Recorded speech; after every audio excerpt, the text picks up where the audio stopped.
bois utilisé était le bois de cocotier, qui est un bois recyclé. Le cocotier est très peu utilisé dans la sculpture. Généralement, est utilisé pour la charpente. Et la petite histoire veut que le cocotier peut vivre jusqu'à 70 ans, l'âge où, au niveau de la production, décroît.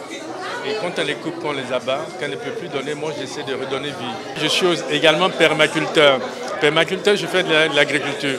D'où le côté écologie, le côté environnemental m'intéresse beaucoup. C'est-à-dire de donner vie à un arbre ou à un bois qui est presque mort. Parce qu'à 70 ans, on dit qu'il a vécu, il doit aller à sa retraite. Moi, j'essaie de recycler ce bois pour en faire quelque chose d'utile à nouveau. Parce qu'il y a le côté utilité, c'est-à-dire que c'est un tabouret. Le côté décoratif aussi, quand on veut, comme il est.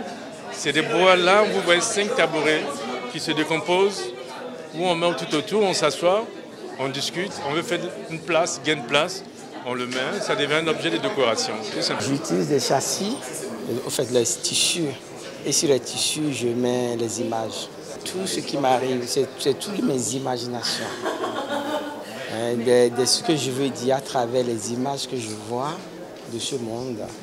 Je véhicule les messages quotidiens, les messages de tous les jours, n'est-ce pas, à ma manière.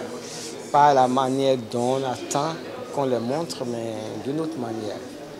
Il faut faire aussi attention aux couleurs, parce que les couleurs ne disent pas la même chose sur tous les continents.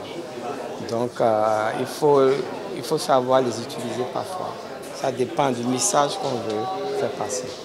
Il y a du jeu, du symbolisme, de la métamorphose dans tout cela.